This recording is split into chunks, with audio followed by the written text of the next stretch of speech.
Marami ba yung nagki-claim po ng maternity benefit sa mga miyembro? Tama.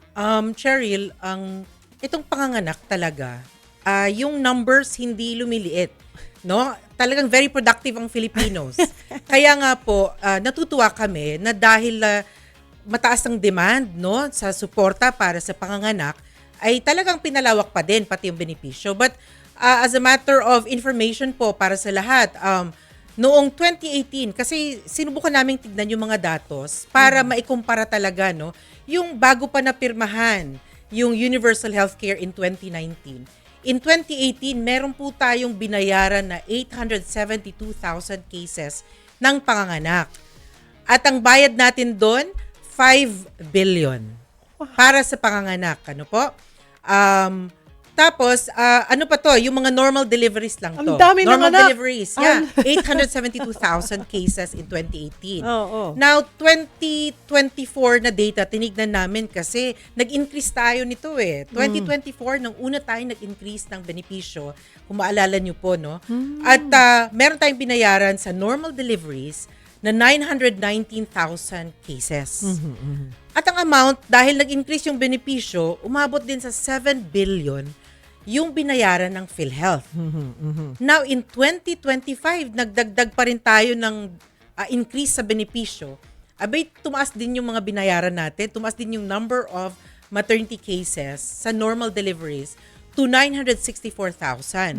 At syempre, yung ating bayad naman po ay mas lalong lumobo sa 9 billion. Wow! Kaya ngayon, na mas lalo pa nating pinalawak, inaasahan po natin na yung mga dagdag na mga benepisyo natin, makakaapekto din sa dagdag na bayad para sa ating mga members. So sabi ko nga po, mula sa 5 billion in 2018, in 2025, 9 billion na yung binayaran natin sa normal deliveries. Okay. At kung makikita natin mga kapatid, talagang mararamdaman mo yung mas mataas na benefits, no? Kasi kung titingnan natin, just like, okay, mas madali sa math sa akin yung 2024 at 2025. Less than 40,000 lang naman yung dinagdag sa cases. Pero talagang umabot ng almost 2 billion yung difference ng binayaran. Because also, mas maraming coverage. Lumawak yung coverage po ng PhilHealth. Dumadami ang nangangailangan, mas lumulobo pa yung pagbabayad natin sa ating healthcare providers kasi nga, lumalawak din yung benepisyo. Okay. Pag-usapan nga po natin yung pagbabago. Under the Universal Healthcare Law, ano-ano yung mga nagbago po o naidagdag sa benepisyo para sa mga ina? Okay. So yung mga benepisyo po natin, nag-increase tayo ng coverage or yung amount mismo na babayaran at covered ng PhilHealth sa normal delivery.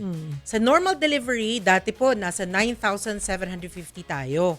No? Ngayon, babayaran na po natin ng 29,000 pesos ang bawat normal delivery. Napakalaking increase po niyan. Ano? Yes. Sa cesarean section naman, so ito yung kailangan ng surgery.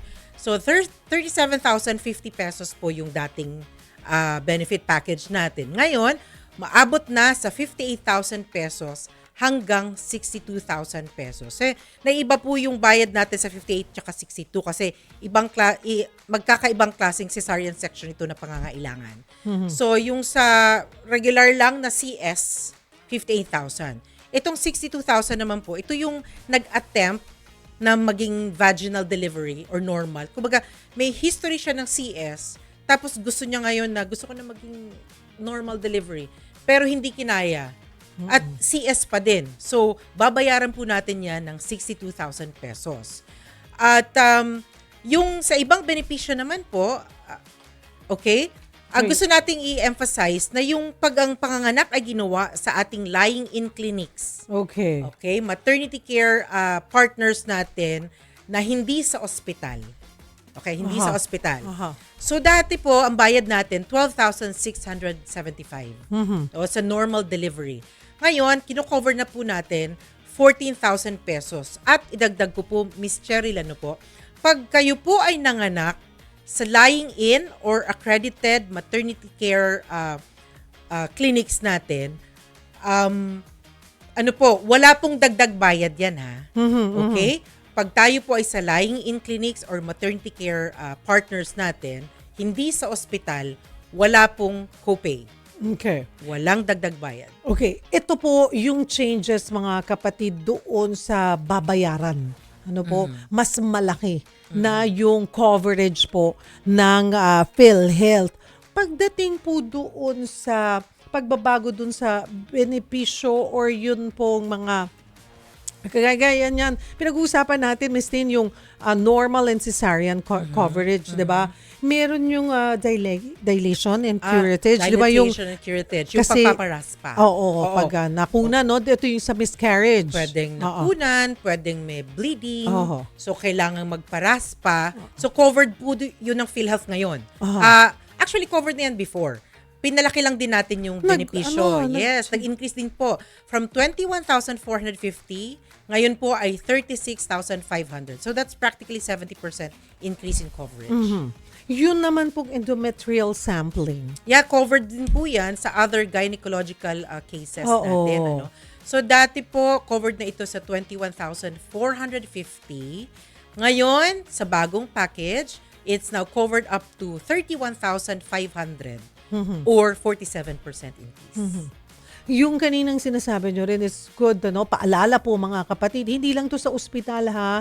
Covered po, kung sa tingin nyo ay mas gusto nyo po yung lying in or may mas malapit sa yung lying in clinics, ay tingnan nyo po na accredited po siya Yes. ng PhilHealth. PhilHealth accredited lying-in clinics or maternity care clinics po Oo. ang tawag natin. Na kasi yung iba parang ay hindi gusto ko pa rin sa ospital. Pero pag nakakita kayo at covered sila ng or accredited sila sa PhilHealth, makakampante ka na safe ka doon manganganak. Kasi naman. hindi naman ma-accredit yan ng hindi naman ma-accredit yan po, makakakuha ng accreditation sa PhilHealth kung hindi nyo na-check yung facility, Yes, diba? of course. Ibig sabihin, meron tayong angkop na mga healthcare professionals na nandoon sa ating accredited facilities bago natin yan ina-accredit. Kasi layunin ng PhilHealth dapat safe yung ating mga pasyente, safe yung ating members at syempre kasi magbabayad tayo ng benepisyo. Kaya dapat yung binabayad natin, katumbas po nun ay quality healthcare services para sa ating mga miyembro. Meron din mga mga nanay pag nanganak, they consider water birth. Saan pumapasok yung water birth sa normal delivery? Normal, pero 'di ba yung water birth minsan sa bahay ginagawa. So Ay, hindi dapat. Yung sa kailangan ospital, nating- 'di ba sa Oo. ospital? So dapat yung panganganak ay ginawa sa isang facility na accredited ng PhilHealth. Okay? Pag sa bahay, pero hindi po. assisted naman ng kunwari ng Pwede may doktor kasi may may kapamilyang ganyan. Pero emphasize ko lang po, ito pong benepisyong ito makukuha sa accredited facilities. So dapat po, kasi ang ini-encourage po kasi natin na dapat sa accredited facilities at hawak po ng healthcare professional yung panganganak. Kasi may mga risks involved. Yes. No? Kaya nga po, gusto ko din po idagdag, pag tayo po ay manganganak sa lying-in clinic, hindi po pwede na tayo ay make risk. No? Halimbawa, kung ang manganganak ay 19 years old and below, we don't encourage na sa lying-in clinic. Yes, oo. Dapat sa ospital yan. Kasi hindi pa fully developed yung kanyang reproductive system for this very important and threatening also na kondisyon para sa edad niya. Oo, Sa or edad yung niya. or medyo may edad na yung Yeah. manganganak. At yung ding may maedad na, no? So, kaya dapat sa ospital yon.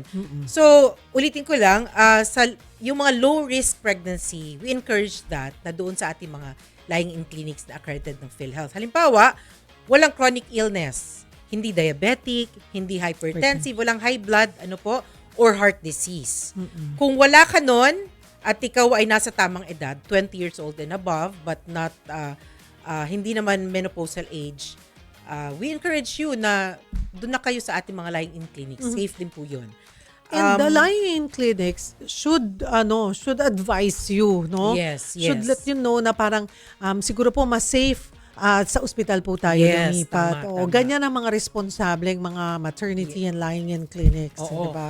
Or meron kang history ng cesarean operation and then medyo may complications, the same manner, yun naman dapat ay nasa ospital naman. Yung mga high-risk pregnancies, yun naman po yung mga, meron din pong kaso ng hypertension. Yes. Alam natin, high blood tayo, no? May hypertension tayo na cases, diabetes, no?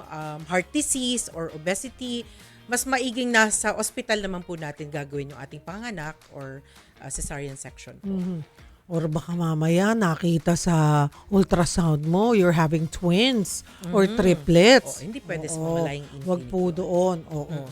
Yan po ay yung panganganak pinag-usapan natin. Normal na delivery, cesarean, mga kapatid.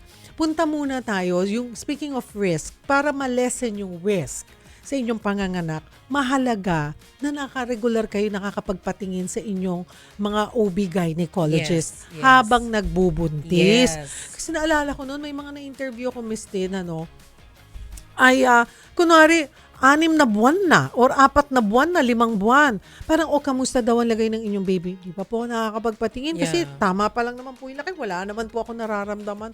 Wag! Yeah, Wag! good that you mentioned that, Cheryl, because ito nga po, dahil mas pinaganda natin ang benepisyo, ito'y sinasadya natin para maengganyo ang mga nanay kasi risky po ang panganganak.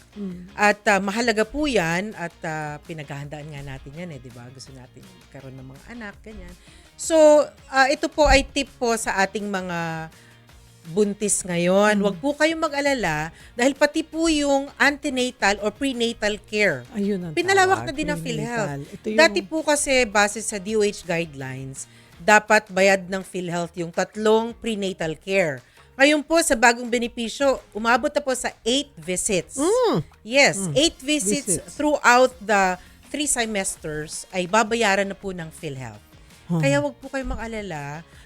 Ito po ay sinasadya natin para mas maalagaan po yung ating mga buntis. Kasi minsan maririnig mo sa kanila, okay lang po, wala akong nararamdaman, tinitipid po namin kasi pinaghahandaan namin yung actual na Yung actual na panganganak. panganganak. Oo. So sana po ito para mas maging kampante po yung ating mga nanay, kasama po yung ating antenatal visits mula 3 hanggang 8 na po ngayon na covered ng PhilHealth. Talagang pinalawak na po. Buwan-buwan kayong pumunta sa inyong OB-gynecologist. Although- Siyam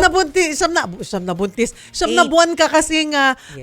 'di ba, habang nagbubuntis. Oo. So good enough na para talagang regular kang Maalagaan.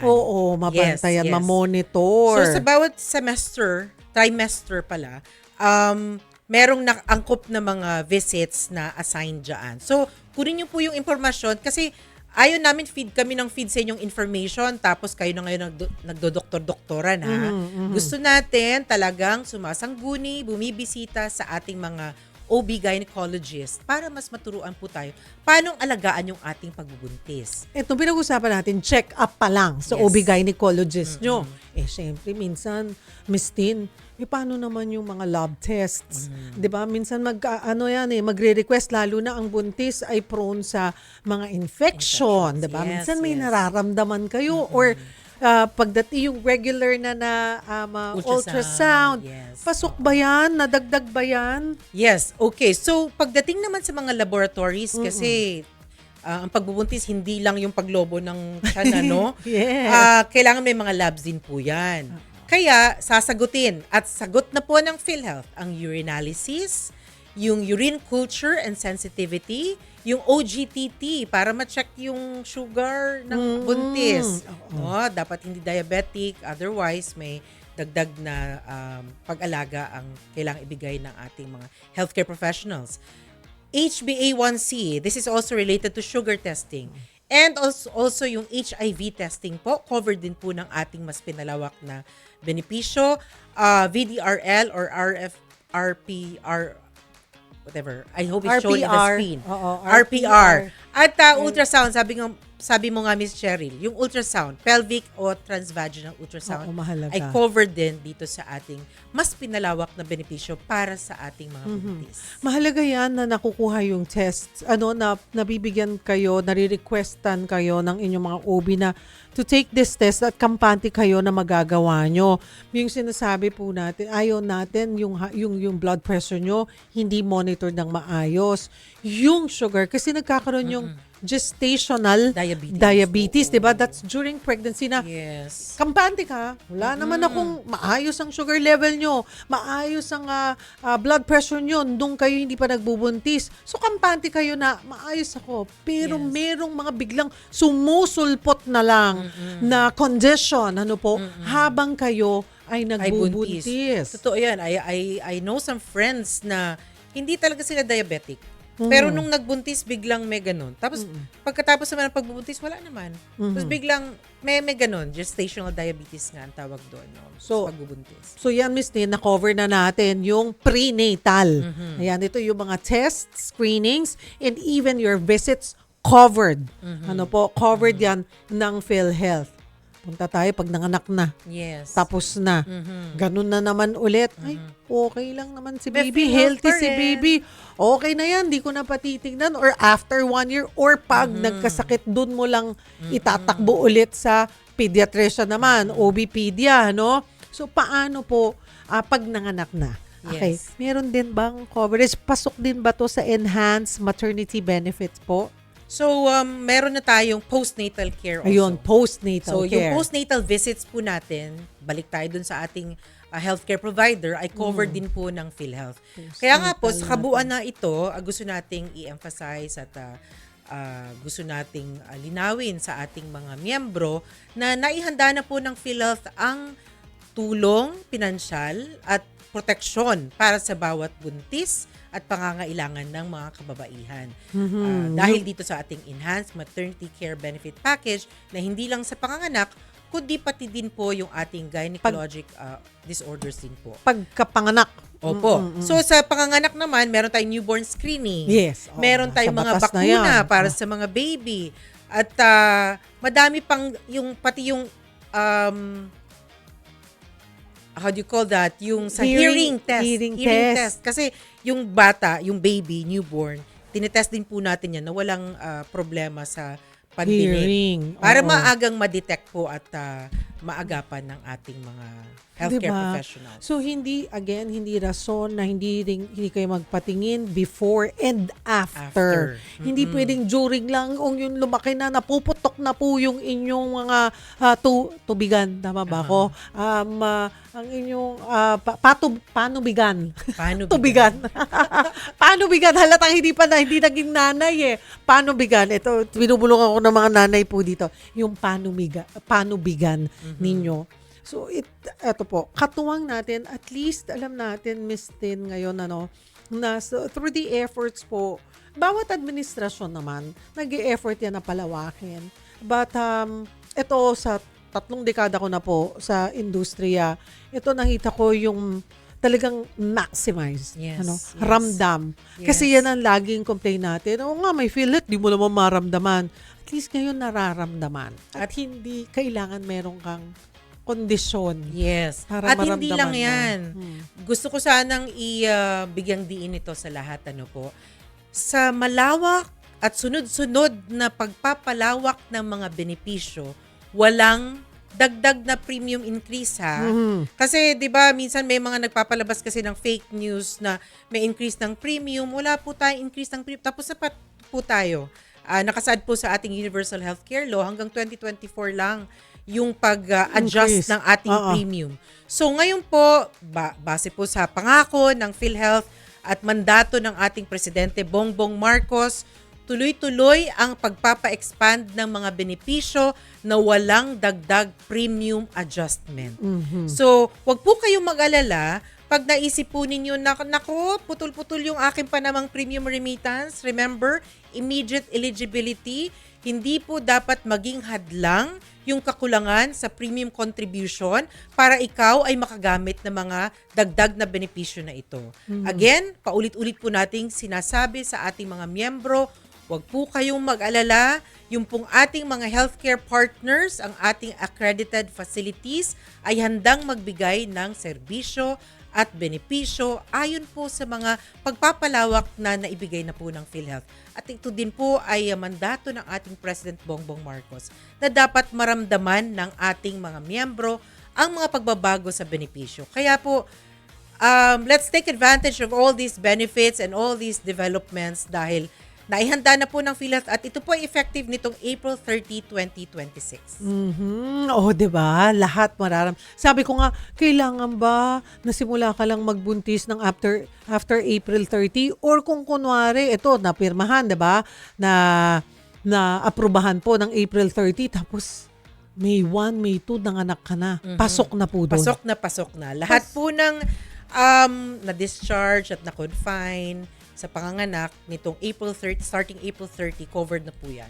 Dapat nakikita na natin sa statement of account starting April 30 na yun po yung appropriate deductions na po na makukuha ng ating mga members. May nagtatanong po na paano kung ikaw ay dependent lang ng PhilHealth member? Pwede ba rin pang makuha na ang mga parehong maternity benefits? Wait, nalito lang ako dun sa tanong ngayon kasi di ba dapat lahat tayo PhilHealth member? Yes. Number 1, lahat tayo dapat PhilHealth member. Okay. Ngayon, si PhilHealth member, halimbawa is si husband. Oo. Eh di si wife ay dependent. Dependent. No? Si wife ay dependent. Eh kung so, covered parehong siya. nagtatrabaho, pareho silang Pareho silang PhilHealth member, ganun pa din. Access mo yung PhilHealth benefits mo. Ngayon, siguro Pwede mas bang magandang combination? tanong, paano yung mga 19 years old na dapat dependent pa? Okay. Kasi, yan po yung, pag ikaw ay manganganak na at ikaw ay minor, dapat may sariling PhilHealth ka na. Kasi tawag doon emancipated na. No, remember, ang pwede mo lang maging dependent ay yung iyong anak. Therefore, yung anak mo ngayon, 19 years old ka, may anak ka na, hindi na yung dependent ng magulang mo kasi apo na yon. Okay? Oo. So, emphasize natin, pag ikaw ay 20 and below, at kailangan mong manganak, ay ikaw ay buntis, emancipated ang tawag doon. Dapat may sarili ka ng PhilHealth. Magparehistro ka sa PhilHealth at simulan mo na. Either nagbabayad ka or baka kasi yung mga fresh grad or baka naman covered ka ng indigent program.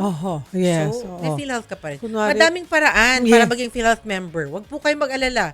Yung ating mga local health insurance offices ay handang magbigay ng linaw at tugunan po yung inyong mga tanong para ma-access nyo po yung inyong PhilHealth benefits. Tanong po ni Lance.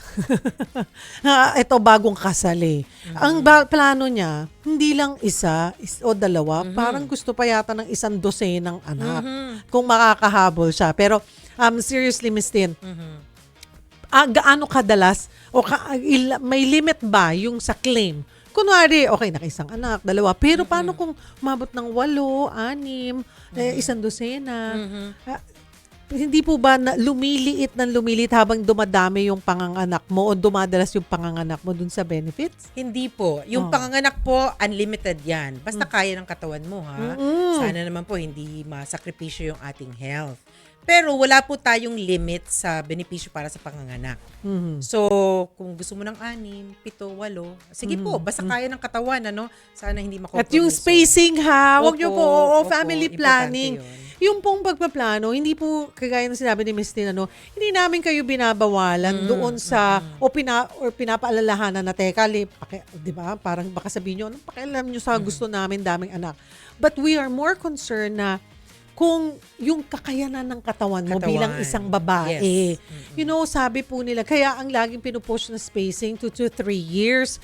Kasi kailangan yung bigyan ng pagkakataon yung inyong katawan na makarecover. Tama. That's Para the sa word. susunod na pagbubuntis, you'll be healthy for your baby and ready. again na Yes. madalhin mo siya sa iyong sinapupunan. Tama yan. Huwag mag-alala, unlimited, pero alagaan yung katawan.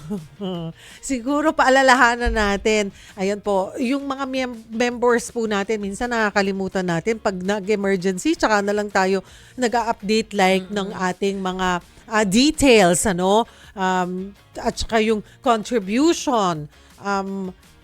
Siguro maganda rin, lalo na medyo hindi kayo sigurado dun sa employer, parang double check nyo because you could always check your records now online. Yes. Okay. Sabi mo nga kanina, Alalahanan. eGov.ph. Yes. Yan, ang galing. Kasi kanina, very comprehensive yung pagka-mention ni Cheryl about the eGov.ph app. I hope by now, marunong na kayong gumamit. Kasi sabi ko nga, sabi natin in many episodes na ginagawa natin, yung eGov.ph app po ng ating pamahalaan, ay nandun po lahat ng government services, government websites, kasama po yung PhilHealth.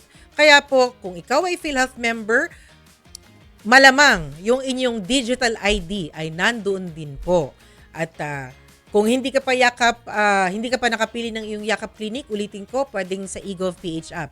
Ganon din po, yung history ng inyong premium contribution ay makikita din po sa eGovPH app. I-click nyo po yung PhilHealth na logo kasi yun po will drive you to the member portal ng PhilHealth kung saan ang inyong mga PhilHealth records ay inyong makikita. Kaya makikita nyo din kung updated yung inyong PhilHealth contributions.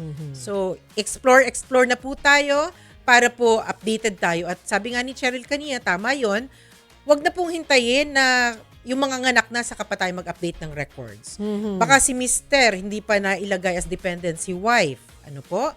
Or any change in status or records, gawin na po natin ahead bago natin gamitin yung ating PhilHealth benefits para po pagpunta sa ospital, meron kasi silang hospital portal Hindi na dapat hinihingian tayo ng member data record. Kaya pag updated yung inyong records, which makaka-check naman po kayo sa eGovPH app or sa PhilHealth member portal, wala na dapat dokumento na hinihingi yung ospital. Dahil sila din po ay magkakaroon ng access kapag accurate po yung information na ibibigay nyo sa ospital. Ayan po, oh. Makikita nyo napakadali. Okay, again, you download, ito pong eGov. Ngayon, kung download nyo na yan, ipapapasok lang sa inyo yung contact number po ninyo, tapos makakakuha kayo ng PIN, ipapasok nyo, then yung password nyo, ay ma-access nyo na ulit lahat ng records nyo. Ito kagaya po nung sa akin, nasa PhilHealth ako. Nandyan yung, makikita nyo yung profile nyo, nandyan kompleto, 'di ba? Your birth date, yung contribution nyo, ako yung member category, employed ako, private, kasi nga, po ako, voluntary member, tama ba yun? Self-paying. Self-paying po ako. Tapos, nandyan na din yung inyong number, tapos yung contributions, check nyo, Contribution updated ba? history, Baka yes. nakakalimut po kayo, hindi ba? And others, pati claims, may history ng claims. Oo. Okay. Tingnan ko nga yung claims. Nandito nga yung Nandito nga Previews yung na paggamit. yung ginawa ko po noong November 2025 Yes. sa De Los Santos Medical Center. Ayun nakalagay. So 'di ba, kampante kayo. Hindi lang PhilHealth, other government agencies. Again, mag-download na po kayo ng eGov Super App. At dito nyo na makakahanap ng inyong gagawing Yakap Clinic, Yakap Provider. Ayan nakalagay dito, Yakap Provider. Yes. Tapos lalabas Pwede ka nang pumili. doon. Pag nakapili ka na, lalabas na doon kung ano Yes. yung napili mo. Kasama na siya sa profile mo. So, 'di ba? Kung hindi pa kayo nagbubuntis, nagpaplano pa rin kayong magpamilya. Actually, kahit you're 18 and up, you're working na, or member na po kayo ng PhilHealth, simulan nyo na as early as now na magkaroon po kayo ng Yakap provider na mag-aalaga po sa inyo. Yes. Sabi nga nila, from womb to tomb, alaga ka ng PhilHealth. Sarap naman nun. Ayoko muna doon sa tomb. Wag na muna yung sa tomb. Pero yung from womb to healthcare, tuloy-tuloy na alaga, asahan niyo po ang PhilHealth, kapartner niyo. Pero hindi. Nakakakampante yun Yes. Diba, mga kapatid?